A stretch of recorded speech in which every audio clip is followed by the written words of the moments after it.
तो आज की मूवी की स्टोरी आपको थोड़ा बहुत अनकंफर्टेबल महसूस करा सकती है, तो इस वीडियो को वही लोग देखें जो कि हर तरीके की कहानी को हजम कर सकते हैं बिना हाजमोला के। और जिसको ये मूवी हजम हो गई वो इस मूवी को समझ जाएगा कि हाँ, दुनिया में ऐसा भी होता है जहाँ पर हमको ये आदमी दिखाया जाता है, सॉरी ये लड़का दिखाया जाता है। जी हाँ, इसकी उम्र है लड़कों वाली, शक्ल जरूर आदमी वाली है, पर इसकी जिंदगी में इतना दुख है कि आपको भी इसके लिए दुख महसूस होगा। तो इन महाशय का नाम है हार्ली, जिसकी बचपन से ही बुरी किस्मत ने मार ली। हार्ली जो कि अपनी 3 और बहनों का पालन पोषण करता है, क्योंकि उसका अपने घर में सबसे बड़ा है, सॉरी क्योंकि वो अपने घर में सबसे बड़ा है और बचपन से ही जिम्मेदारियों का बोझ लेकर खड़ा है। दरअसल उसकी माता जी ने अपने हस्बैंड को मारकर अपने आप को जेल में बंद करवा लिया, इन चारों को अकेला छोड़ दिया और अब अपने पूरे परिवार का पालन पोषण हार्ली ही करता है। हार्ली की सबसे छोटी बहन, इसका नाम होता है एशली, दूसरी बहन जिसका नाम होता है मिस्टी और तीसरी बहन जिसका नाम होता है एम्बर, जो कि काफी ज्यादा बिगड़ी होती है, जो कि कम उम्र में ही टिंग से लेकर टोंग और टिंग से लेकर डोंग सब कुछ कर चुकी है। और हार्ली ये बात जानता है। अब जब हार्ली अपने घर आता है तब उसको मिस्टी बताती है कि एम्बर आज डेट पर जा रही एक लड़के के साथ। तब हार्ली जैसे उसको बुलाता है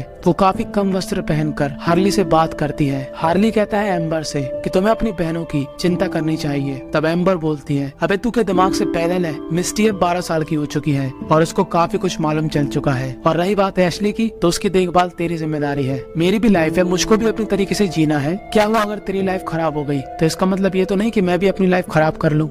हार्ली भी गुस्से में आ जाता है कि हाँ मैं काम करता हूँ, पर तेरी लाइफ कैसी लाइफ, तू ट्रक के पीछे जाकर लोगों के साथ संस्कारी होती, उससे तो अच्छी है मेरी लाइफ। मतलब आप लोग इनकी बातों से समझ सकते हो कि इन दोनों के बीच बिल्कुल नहीं बनती। हार्ली की छोटी बहन एशली हार्ली से काफी प्यार करती है और उसकी बहन मिस्टी जो कि अब धीरे धीरे बड़ी हो रही और समझदार भी। हार्ली जो कि एक सुपरमार्केट में काम करता है और यहाँ से वो जितना भी कमाता उससे अपने परिवार का पालन पोषण करता है। वो चाहता है कि अपने करियर में वो कुछ बड़ा कर सके, वो पढ़ाई लिखाई करे, पर उसके नसीब में यही सब लिखा। तो क्या वो घंटा अपनी लाइफ जी पाएगा। अब सुबह सुबह यहाँ पर कस्टमर आना शुरू हो जाते हैं, जहाँ पर हार्ली एक महिला को देख रहा होता है। इस महिला का नाम होता है कैली। कैली हार्ली को जानती है क्योंकि वो उसके घर के थोड़ा पास में ही रहती है। कैली जिसके 2 बच्चे हैं और पति काम के सिलसिले में ज्यादा टाइम बाहर ही रहता। हाँ मुझे मालूम है, इतना ही सुनने के बाद कईयों के दिमाग में घंटी बजी होगी, पर ऐसा भी कुछ भी नहीं होने वाला। तो कैली हार्ली से पूछती है कि तुम्हारा सब कुछ कैसा चल रहा, तुम्हारी बहन ठीक है कि नहीं। तब हार्ली बोलता है हाँ सब कुछ ठीक है, पर मुझको थोड़े बहुत पैसे चाहिए। और कैली को भी बेचारे हार्ली की परिस्थिति पर दया आ जाती है। वो कहती है ठीक है तुम मेरे से ले लेना पैसे। अब हार्ली रोज की तरह थक हार के अपने घर आता है और वो जैसे सोने के लिए चाहता है उसको बड़ी संस्कारी आवाजें आती हैं। वो कहता है ये कैसी आवाजें हैं, और वो जैसे बाहर जाता है एम्बर अपने बॉयफ्रेंड के साथ सोफे के ऊपर संस्कारी हो रही होती है। एम्बर उसको देख लेती है पर फिर भी रिएक्ट नहीं करती और हार्ली आ जाता है गुस्से में और वो बाहर जाकर फायर करता है 2 बार और एम्बर के इस नए बॉयफ्रेंड की फट के 64 हो जाती है और वो यहाँ से भाग जाता है कि तुम्हारा भाई तो एकदम सीढ़ी इंसान है। पर हार्ली यहीं पर नहीं रुकता, वो उस सोफे को बाहर ले जाकर जला देता है क्योंकि उसको इतनी गुस्सा आ रही थी कि क्या बताएं। कि तभी वहाँ पर आ जाती है उसकी और 2 बहनें और एम्बर उसको खूब गाली देती है कि तुम नहीं चाहते कि मैं अपनी लाइफ में खुश रहूं, क्योंकि तुम्हारी लाइफ के तो एल लग ही चुके, तो तुम चाहते हो मेरी भी लाइफ के एल लग जाए। अब अगली सुबह हार्ली अपनी बहन एशली को लेकर अपनी माँ से मिलने के लिए जाता है, जहाँ पर मिस्टी और एम्बर नहीं आते। यहाँ पर उनकी माँ पूछती है कि और 2 बहनें क्यों नहीं आई। तब हार्ली बोलता है क्योंकि उन दोनों को अपने हिसाब से जिंदगी जीना है और ये सब हुआ आपकी वजह से। दरअसल हार्ली का दिमाग फट रहा था। वो कहता है कि आपकी वजह से ये सब हुआ, आपने पापा को मारा और अब आप जेल में एंजॉय कर रही और मेरी लाइफ के एंड लगा दी है। और इतना कहने के बाद वो वहाँ पर बेहोश हो जाता है और इसके बाद हार्ली का ट्रीटमेंट एक मनोचिकित्सक करती है। इस मनोचिकित्सक का नाम होता है जो कि धीरे धीरे करके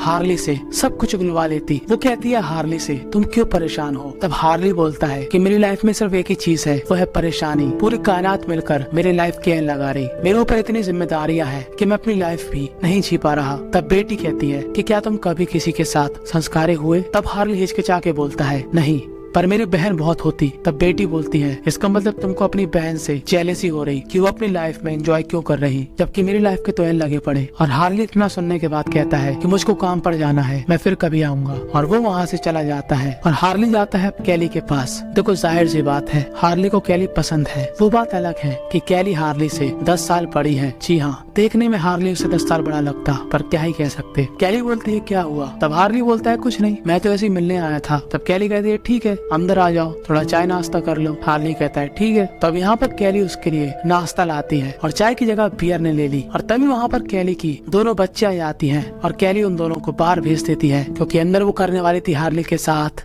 कुछ भी नहीं। यार आप लोग बहुत जल्दी में रहते हो, रुको जरा सब्र करो। तो अब कैली देती है उसको एक बुक पढ़ने के लिए, कहती है इस बुक को पढ़ के बताना तुमको कैसी लगी। और हम सभी को लगता है कि इतनी मोटी बुक कौन ही पढ़ेगा, पर भाई साहब जब इंसान को आशिकी चढ़ती है ना, तो वो बुक क्या पूरा पहाड़ भी खोद देता।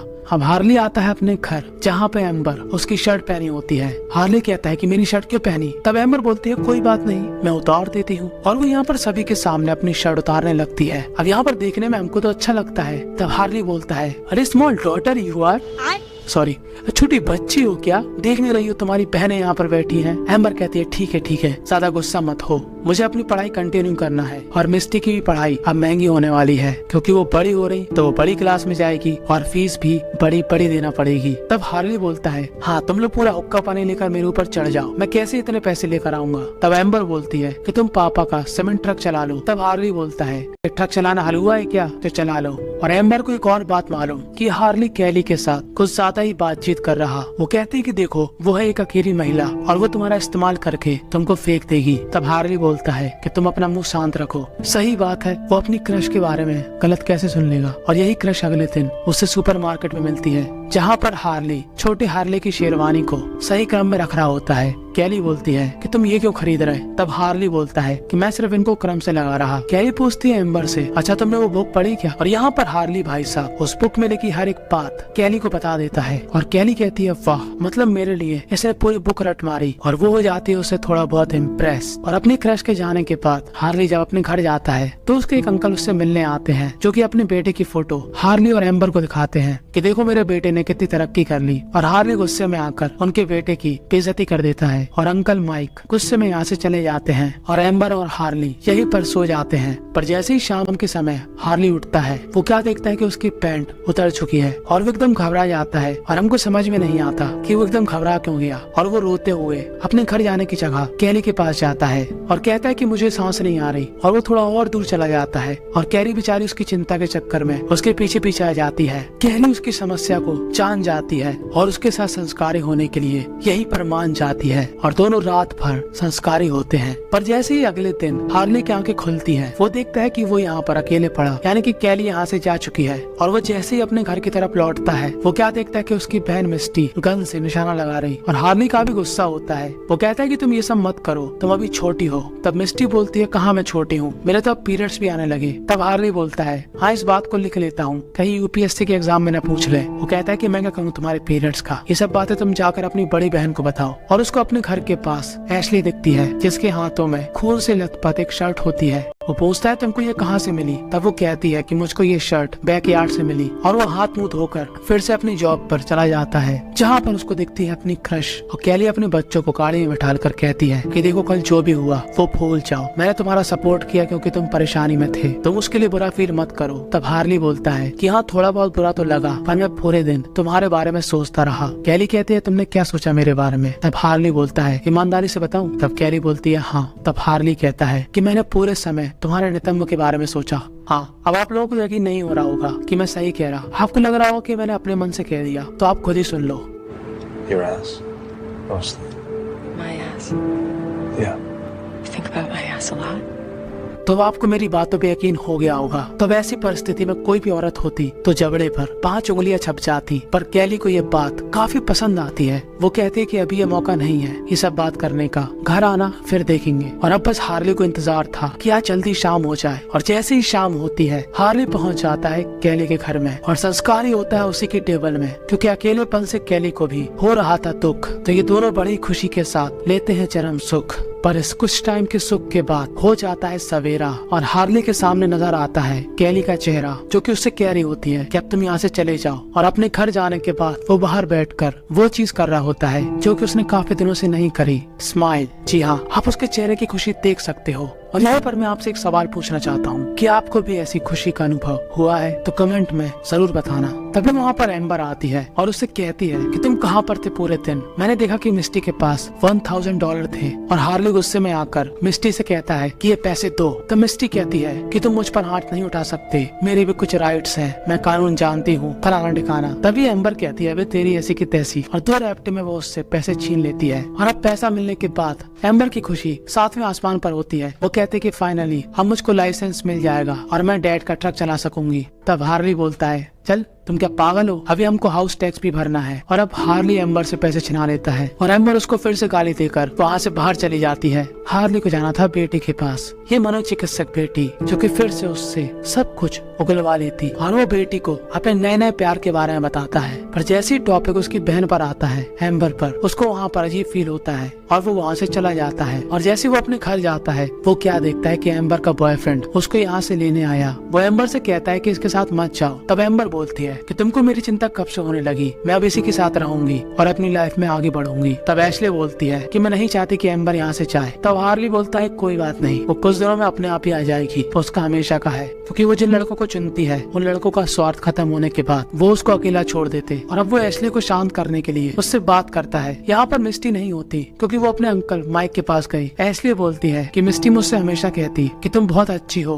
तुम कभी भी सीक्रेट रिवील नहीं करती। तब हार्ली बोलता है कौन सा सीक्रेट। तब एशले बोलती है कि मैं तुमको क्यों बताऊं, वो एक सीक्रेट है। तब हार्ली बोलता है कि अच्छा थोड़ा बहुत तो बताओ। तब एशले बोलती है ये बात डैड की मौत के बारे में है। और यहाँ पर हार्ली के कान खड़े हो जाते हैं कि यह क्या कहना चाह रही। वो पूछता है अच्छा सही से बताओ, जब मम्मी ने पापा को गोली मारी थी तब तुमने उनको ऐसा करते हुए देखा था। तब एशले बोलती है नहीं, पर जब मुझको आवाज आई थी तब मैं उस कमरे में गई थी और वहाँ पर मिस्टी भी थी। मिस्टी जो कि पापा को गले लगाकर रो रही थी और तभी मम्मी ने मिस्टी की शर्ट उतार कर जला दी, पर वो आती ही जल पाई। तब हार्ली बोलता है तुमने ये बात पुलिस को क्यों नहीं बताई। तब एशली बोलती है क्योंकि मेरे से पुलिस ने पूछा ही नहीं। और अब हार्ली को दाल में काफी कुछ काला लगता है और वो इन सभी सवालों को लेकर अपनी माँ से मिलने जाता है और वो हुक्का पानी लेकर अपनी माँ के ऊपर चढ़ जाता है कि मुझको पूरी सच्चाई बताओ, मिस्टी को $1000 मिले थे अपने घर से। तब उसकी माँ बोलती है शायद वो पैसे तुम्हारे पापा के होंगे। हार्ली बोलता है कि आप मुझको पूरा सच नहीं बता रही हो, खुल के बताओ नहीं तो मैं यहाँ से चला जाऊंगा और अपनी किसी भी बहन की परवाह नहीं करूंगा। तब उसकी माँ बोलती है तुम ऐसा नहीं कर सकते। तब हार्ली बोलता है मैं ऐसा क्यों नहीं कर सकता,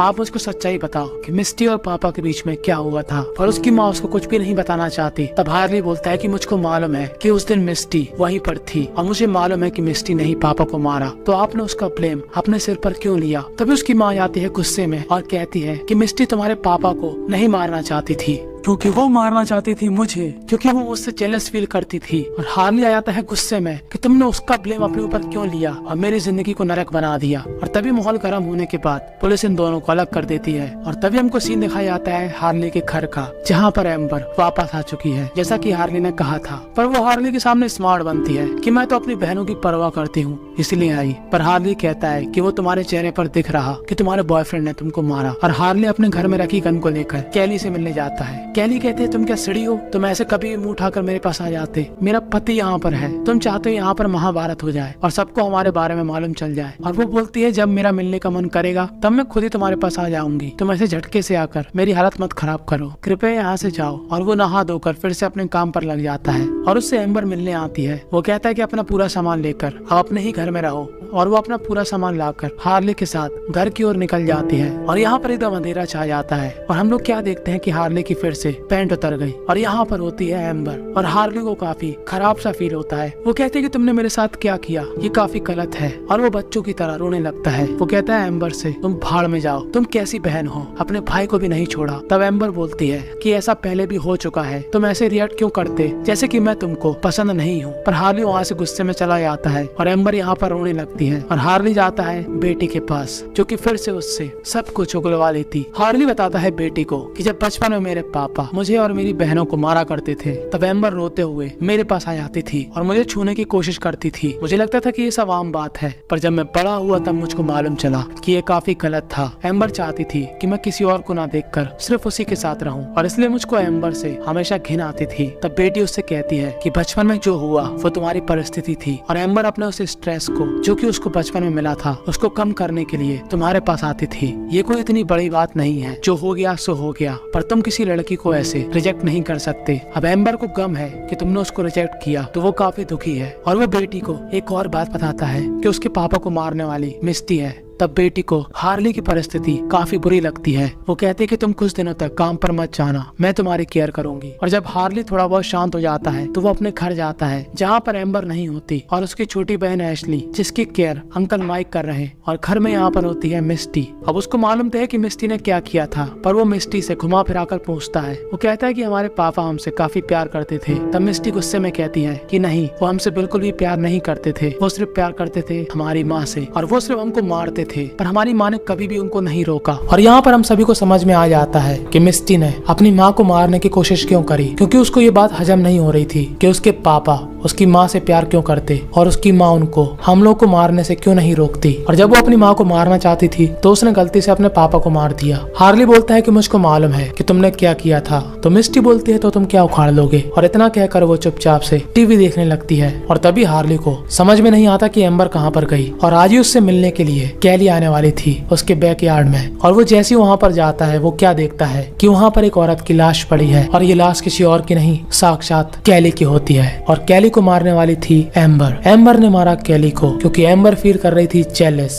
कि उसका भाई जिससे वो प्यार करती है वो आखिर कैली से प्यार क्यों करता है। और अब हार्ले की बुद्धि काम करना बंद हो जाती है कि साला यहाँ पर खिचड़ी पक गई, कोई मेरी सुनता ही नहीं है, बस सब मिलकर मेरी लाइफ के बड़े बड़े एल लगा रहे। और वो रोते हुए कैली की हत्या का इल्जाम अपने ऊपर ले लेता है। पुलिस को मालूम था कि कुछ तो गड़बड़ है, पर क्या कर सकते जब सामने वाला बंदा सच्चाई बता ही नहीं रहा। वो कह रहा है कि मैंने मारा, तो पुलिस कहती है ठीक है भैया, अब तुझे खुद ही अपनी जिंदगी बर्बाद करना है तो हम लोग क्या ही कर सकते। और कुछ समय बाद हार्ली से मिलने बेटी आती है जो कि उससे फिर से सब कुछ उगलवा लेती। हार्ली कहता है कि मैंने कुछ गलत नहीं किया, पर मुझे अपनी ये वाली लाइफ अपनी पहले वाली लाइफ से काफी अच्छी लग रही, और बेटी को उसके लिए काफी बुरा लगता है।